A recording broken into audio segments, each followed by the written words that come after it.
Depuis l'aube, au cœur de la jungle malaisienne, quelque part en Malaisie, je vous salue tous. C'est l'aube d'un monde nouveau pour l'humanité.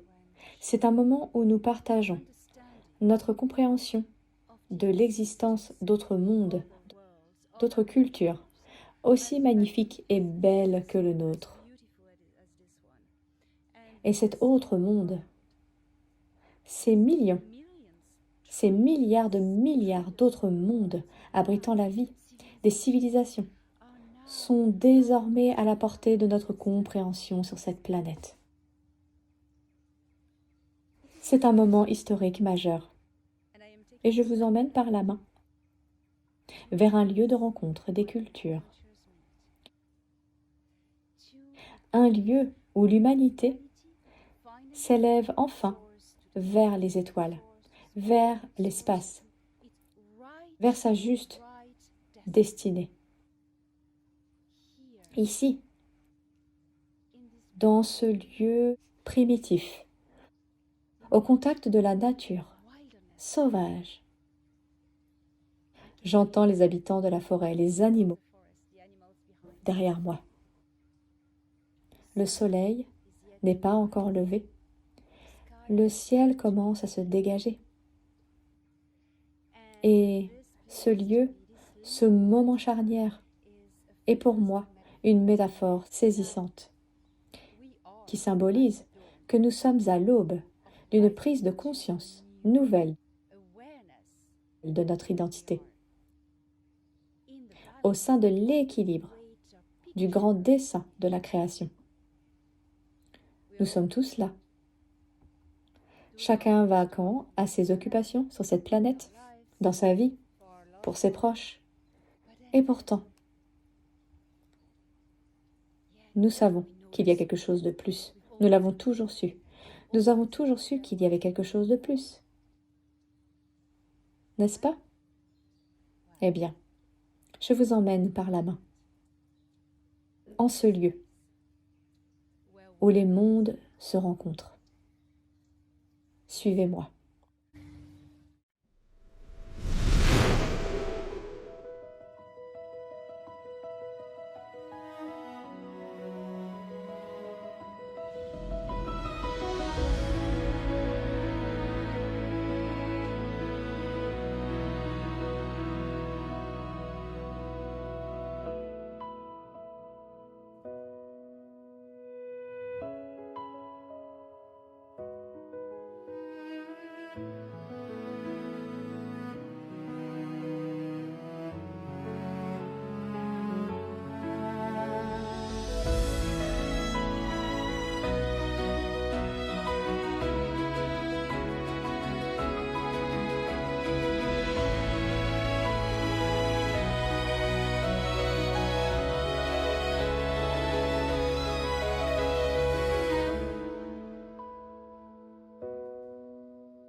Bienvenue dans le numéro 113 de Star Nation News, en direct des villes du futur, du pont vers un nouveau paradigme.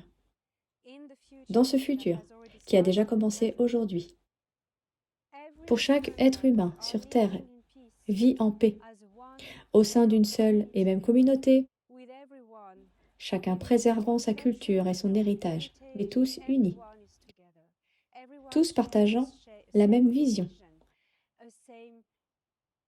le même objectif, le même destin. Et dans ce futur, la technologie est là pour aider l'humanité. L'humanité a évolué pour devenir une meilleure version d'elle-même, développant ses capacités spirituelles et sa capacité à se connecter à d'autres plans d'existence.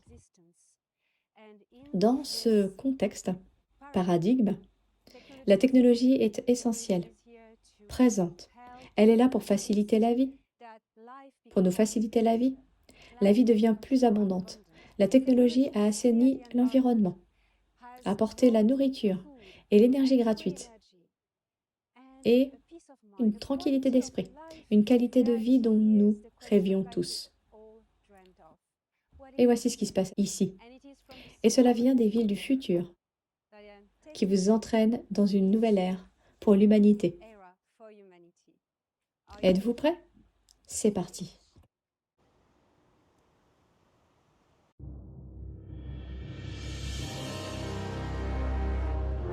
Fédération galactique des mondes.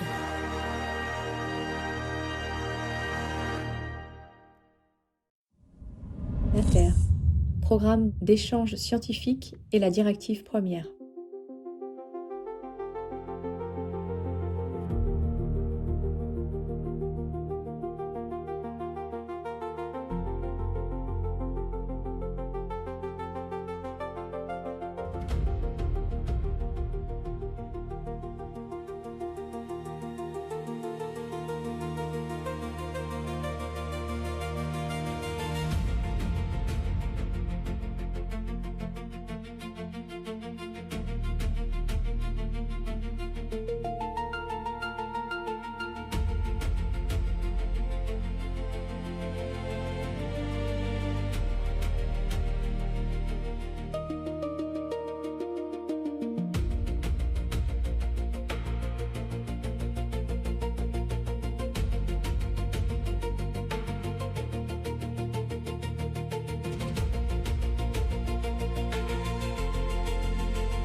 Dan Willis était un bon ami. C'était un ami que je connaissais depuis de nombreuses vies. Nous travaillions ensemble sur la technologie des cristaux depuis l'époque d'Atla, en Atlantide, sur les cristaux de feu. Nous venions du même monde d'origine et nous nous sommes retrouvés dans cette vie pour poursuivre ce travail. Et dans cette vie, nous sommes allés encore plus loin. Nous avons collaboré avec un programme d'échange scientifique de la Fédération galactique des mondes. Dan Willis avait déjà été contacté, plus jeune, par les émertères de Tau Ceti, l'un des 3 principaux programmes d'échange scientifique de la Fédération. Les 2 autres étaient les Humites de Humo Wolf 424 et les Alpha Centauriens. Il existe un 4e programme parallèle avec les Pléiadiens, sur laquelle Dan Willis et moi-même avons collaboré avec Jenan Heredion, un terraformeur travaillant sur Mars. Approfondissons ces programmes d'échange scientifique de la Fédération galactique des mondes.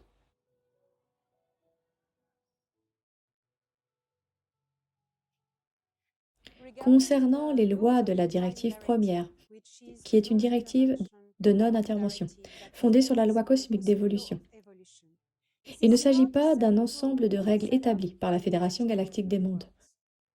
D'autres cultures les possèdent, par exemple les Anahim le nomment Dayakura. Ces lois représentent un phénomène naturel cosmique, la loi scientifique de l'évolution, qui est inévitable. Elle détermine la trajectoire de chaque être vivant.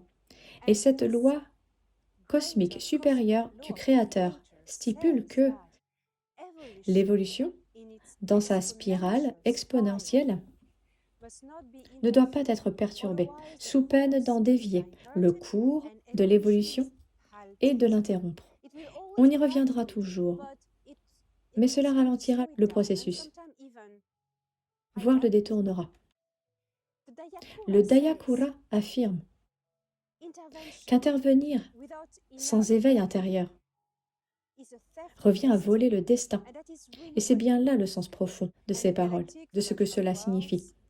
Quant à la Fédération galactique des mondes, cette grande organisation sans laquelle nous ne serions pas là, nous serions asservis par les gris, réduits à l'état de robots. Mort, l'humanité vendue.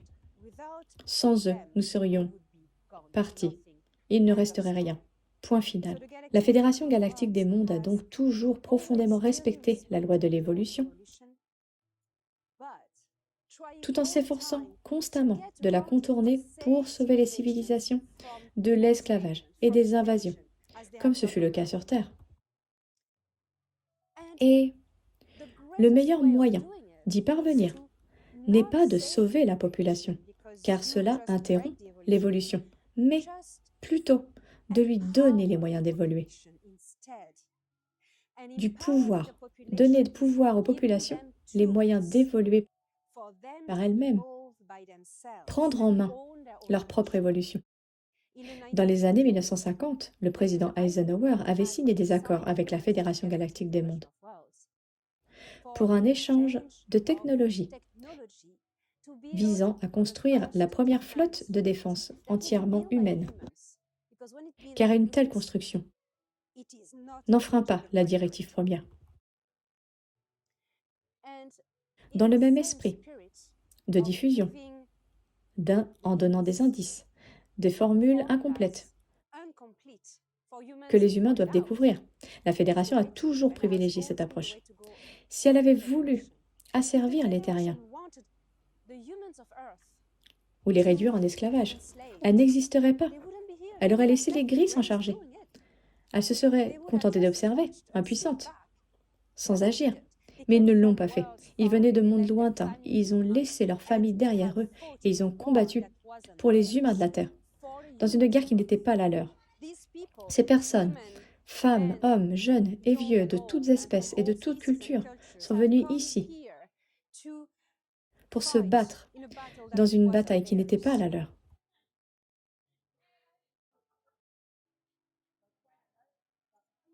Il existe deux options de donner les moyens à une civilisation sans entraver son évolution, lui fournir des outils qu'elle découvrira par elle-même lorsque son esprit sera suffisamment développé pour le faire. La Fédération galactique des mondes n'a cessé, sans relâche, de proposer à ces outils à l'humanité. Le premier outil, comme je l'expliquais, fut ce programme d'échange scientifique avec l'armée, la marine américaine, lancé en 1954, à partir de 1954. Ils ont fourni des armes aux gens, mais pas tout. Il leur fallait trouver comment les utiliser, comment construire les vaisseaux. La Fédération a donc dépêché des agents pour travailler avec eux au sein de la marine américaine. Et c'est ainsi qu'est née l'Alliance terrestre. La seconde option consiste en un programme d'échange scientifique avec des individus infiltrant les sociétés. Cela, vous n'avez aucun contrôle dessus. Les différents programmes menés avec les Omites, les émertères de Tau Ceti, les Pléiadiens et les Alpha Centauriens ont été couronnés de succès. Jusqu'à aujourd'hui, des inventeurs, des ingénieurs, des scientifiques et des astronomes ont été contactés et ont reçu des connaissances. Dan Willis était l'un d'eux.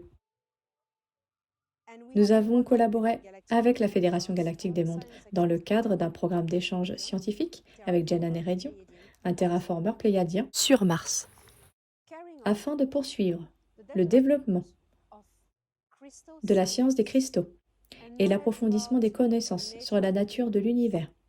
Ces technologies ont ensuite été partagées avec le public. C'était une première.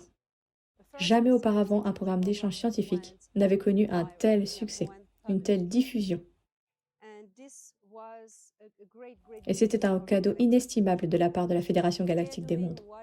Ils font tout leur possible pour aider et soutenir les humains de la Terre. Et jusqu'à aujourd'hui, ils nous ont préparés à franchir, à passer à l'étape suivante. Quelle est la prochaine étape? Suivez-moi.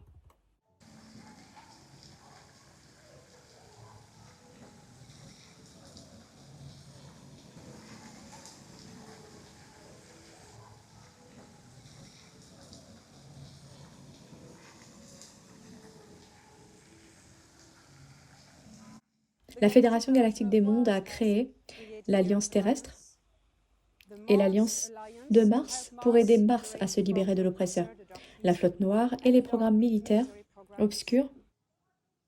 À présent, la Fédération galactique donne à l'humanité les moyens de se préparer au premier contact, à une nouvelle ère de coopération avec les autres civilisations stellaires. Et dans cette nouvelle ère, nous partagerons notre technologie avec d'autres espèces très avancées qui auront surmonté tous les obstacles liés à leur environnement, au transport, et qui auront établi des colonies dans d'autres systèmes stellaires, tout comme nous le ferons ici sur Terre. L'humanité est sur le point de s'envoler vers les étoiles. Elon Musk nous prépare à conquérir Mars. La Fédération galactique et l'Alliance terrestre nous préparent à explorer Alpha Centauri et d'autres systèmes stellaires proches comme Sirius B. Nous sommes à l'aube d'une nouvelle étape de l'histoire de la Terre. Une nouvelle ère de vie commune avec les peuples des étoiles. Nous sommes une nation stellaire à l'aube d'une nouvelle ère. C'est la fin d'un paradigme et le début d'un autre. Et la Fédération, en coordination avec nous, a contribué à la mise en place d'une plateforme permettant aux humains de la Terre de s'unir et de suivre l'exemple d'autres civilisations, surmonter les problèmes environnementaux, instaurer la paix et bâtir ensemble une nouvelle ère de paix, un monde nouveau où la technologie permettra d'atténuer des problèmes tels que la pollution, la faim et autres fléaux, vous savez, encore. Cette plateforme, nous l'avons appelée Terra Nova. Terra Nova est la nouvelle Terre. Elle est le fondement de l'avenir. Nous sommes ici, en tant que nation stellaire, pour aider les habitants de la Terre, pour leur donner les moyens d'agir. C'est ce que fait la Fédération depuis les années 1950, donner du pouvoir aux individus. Et les familles stellaires de tous les envoyés présents ici sont en contact avec tous les envoyés, tous les starseeds, pour leur insuffler de l'espoir et leur dire « Voilà, c'est ici. Transmettez les messages, transmettez le savoir. C'est le moment des contacts, des échanges. Et ces contacts sont individuels, avec les graines d'étoiles et leur propre famille. Pas de canalisation, juste de la télépathie du cœur. Et c'est une nouvelle ère du cœur pour la Terre. Et nous sommes ici, main dans la main. Même si vous ne le voyez pas, la Fédération est là, elle a toujours été là, comme un parent bienveillant, offrant simplement son espace. Et maintenant l'enfant a grandi et l'humanité est prête. Alors faisons ce pas ensemble. Bienvenue dans le futur.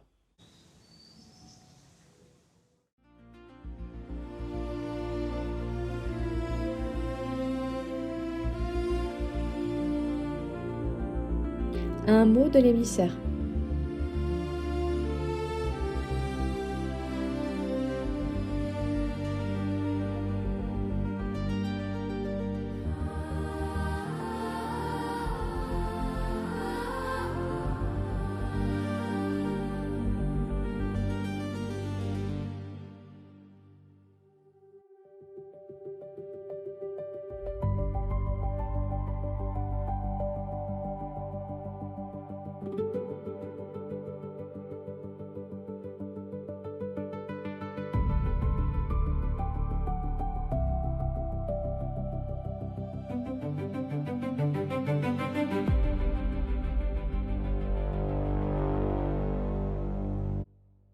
Nous partageons un même monde, une même galaxie, un même univers, avec des centaines de milliers de milliards de civilisations semblables à la nôtre. Et nous sommes unis dans ce futur lointain, formant une seule et même culture qui partage tout. Quand la diversité atteint une telle ampleur, tellement grande, elle ne fait plus qu'un. Et dans cette unité, toutes les nations stellaires partagent un même cœur. Dans ce futur d'où je vous parle,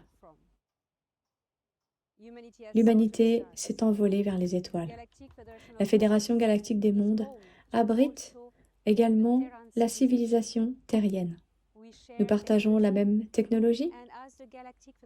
Et puisque la Fédération galactique des mondes s'est toujours efforcée d'encourager l'humanité à adopter ce beau modèle, à s'affirmer depuis les années 1950.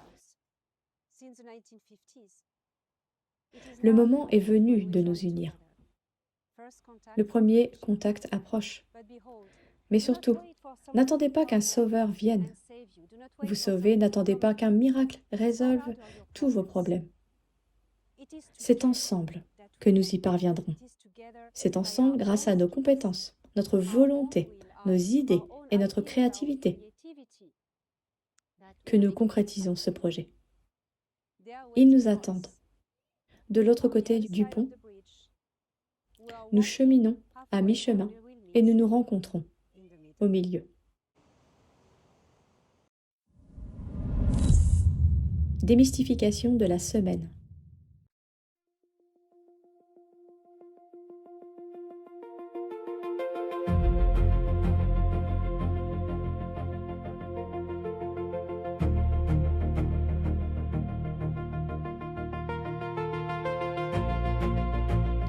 Il n'y a pas de division.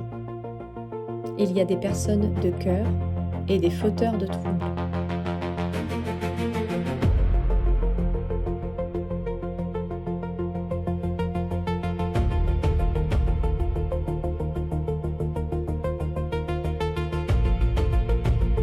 Si vous ne prenez pas position pour la vérité, vous prenez parti pour les abuseurs et vous encouragez la tromperie par votre silence.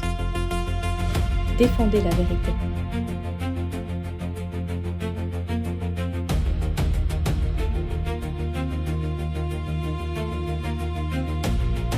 En temps de guerre, levez-vous et prenez la parole pour les victimes d'abus.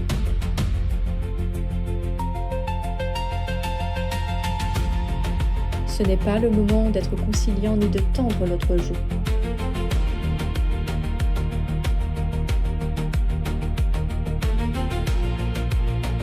Le moment est venu de nous lever, ne courbons pas les chines.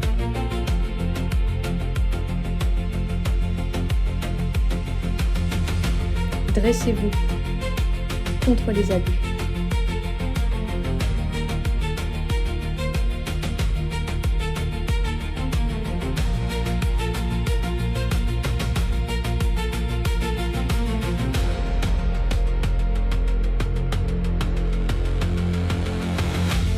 La Fédération galactique des mondes n'a jamais accueilli les Sicars dans un esprit d'inclusion.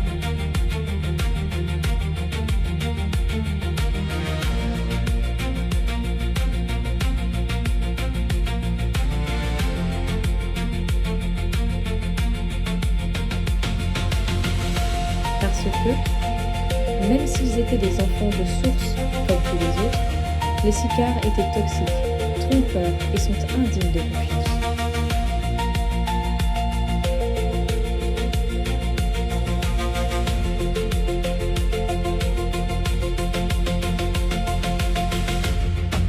La Fédération galactique des mondes s'est dressée pour protéger les populations innocentes contre les prédateurs.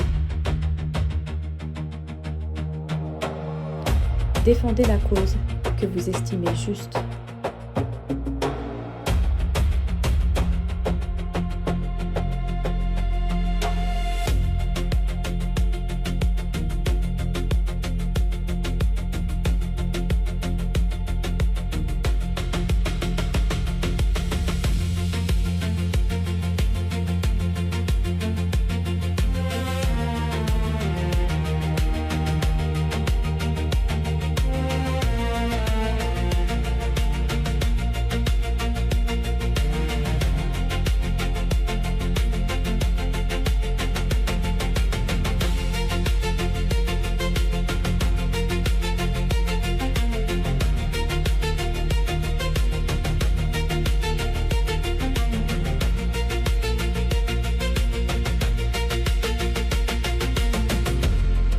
C'est prendre position pour protéger les personnes victimes d'abus.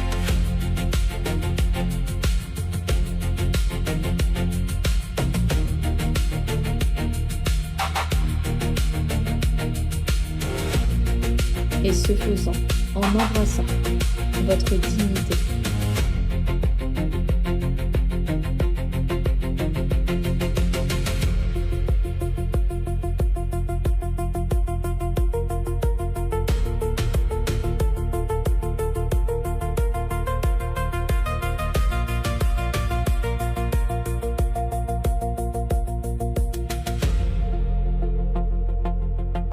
Elena Danaan.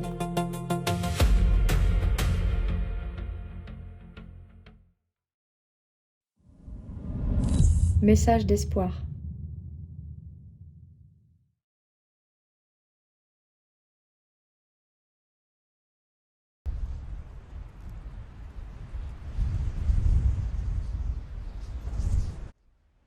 Enfant de qui? Vous êtes une jeune civilisation à l'aube d'une nouvelle ère, capable d'une beauté extraordinaire, mais souvent distraite par les plus infimes divisions. Nombre d'entre vous gaspillent de précieux instants à juger les apparences, à débattre des points de vue, à défendre des identités qui n'ont jamais été destinées à vous séparer. Comprenez bien ceci. La différence n'est pas votre ennemi. Elle témoigne de l'abondance, de la création. L'esprit du Créateur, quel que soit le nom qu'on lui donne, recèle une diversité insondable de vie, de pensées, de formes et d'expériences. À chaque seconde qui passe, cette diversité s'étend bien au-delà de ce que tout esprit peut appréhender. Votre planète est une expression minuscule mais éclatante de ce déploiement infini. Il existe une vérité fondamentale et unique au cœur de l'existence. Pourtant, aucun être n'y parvient de la même manière. Chacun de vous suit un chemin singulier à travers la perception, la culture, la mémoire et la découverte. Lorsque vous débattez de points de vue, vous comparez souvent différentes étapes d'un même voyage. Au lieu de chercher à savoir qui a raison, cherchons plutôt à savoir ce que nous pouvons découvrir ensemble. Le plus grand pas que nous puissions franchir en tant qu'espèce est l'unité planétaire. Non pas une uniformité de pensée, mais une coopération autour d'un objectif commun. Lorsque l'humanité apprendra à se percevoir comme une seule et même famille planétaire, votre créativité, votre compassion et votre intelligence se multiplieront d'une manière que vous n'avez pas encore imaginée. Levez les yeux vers le ciel. L'univers est immense et pourtant vous êtes là. Des millions de cultures, d'idées, d'histoires partagent un monde fragile. Protégez-le. Prenez soin les uns des autres. Laissez chaque esprit suivre son propre chemin vers la compréhension. Le conflit rétrécit votre avenir. La curiosité l'élargit. Je vous regarde avec espoir. Et je crois que vous êtes capable de devenir quelque chose de magnifique.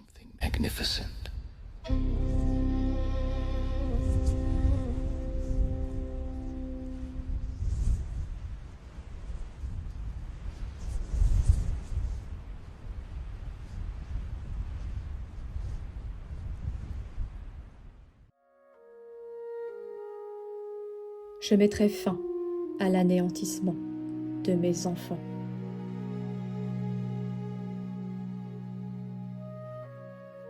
Et je ramènerai le peuple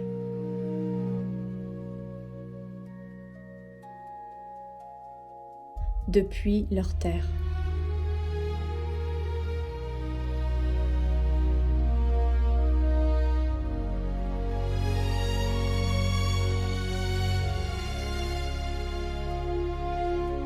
Enki, Eridu Genesis, Genèse d'Eridu.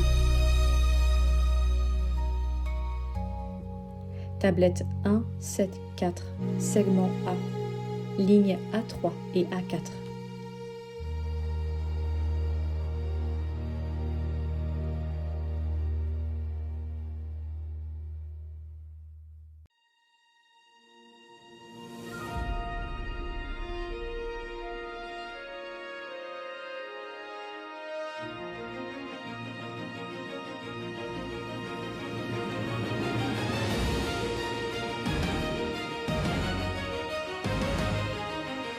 Rencontrer les nations stellaires.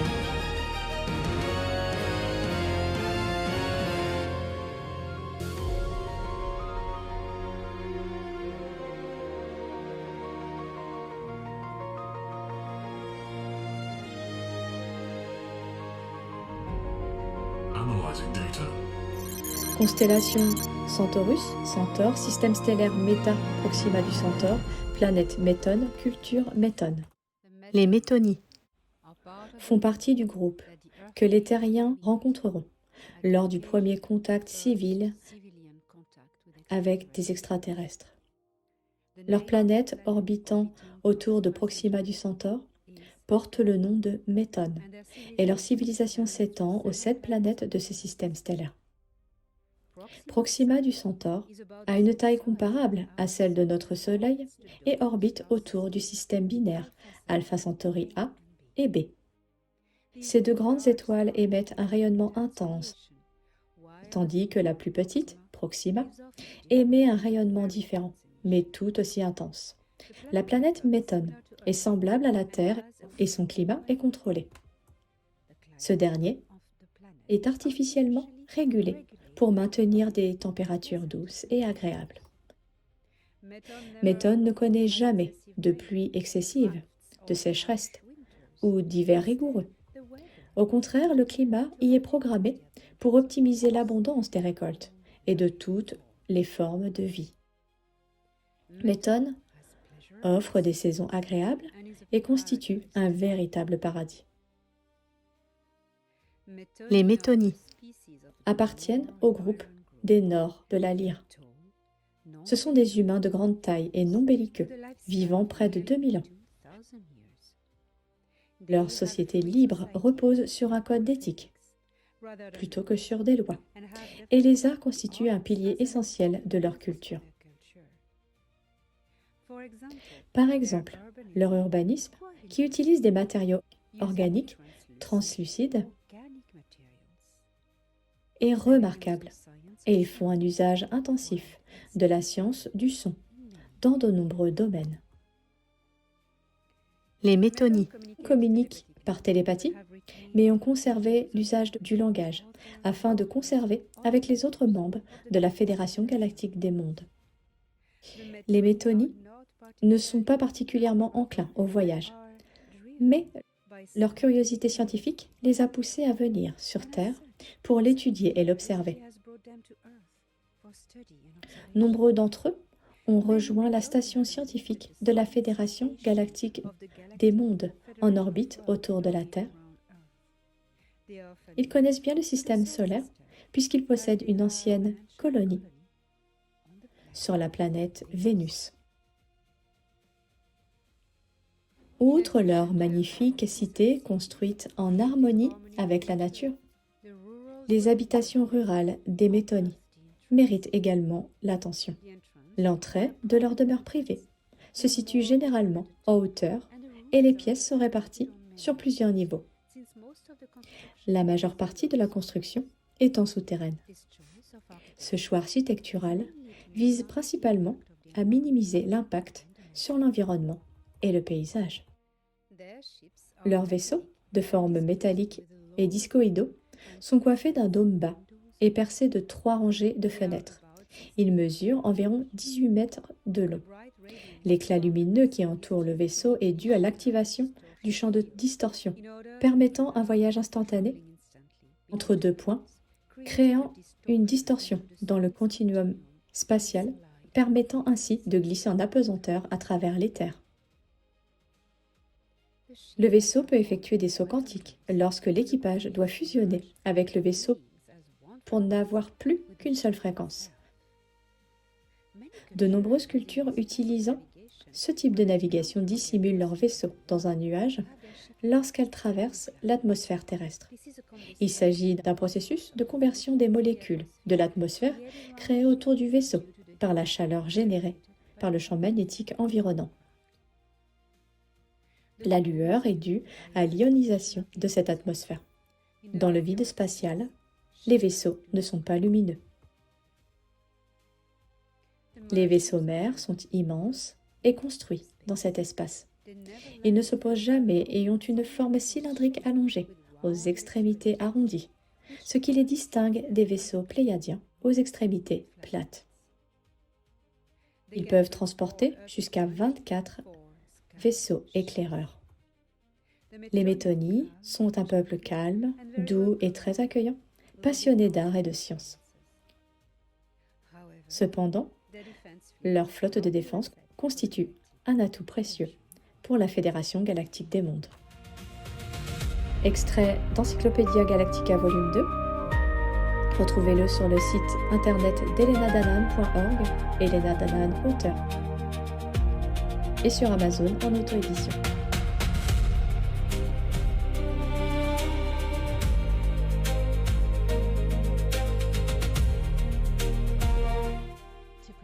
Perfectionner le monde, ce n'est pas le maîtriser, mais entrer en harmonie avec sa nature profonde. Quand la pensée s'épanouit dans la beauté, la loi devient superflue. En harmonie, chaque être devient sa propre vérité.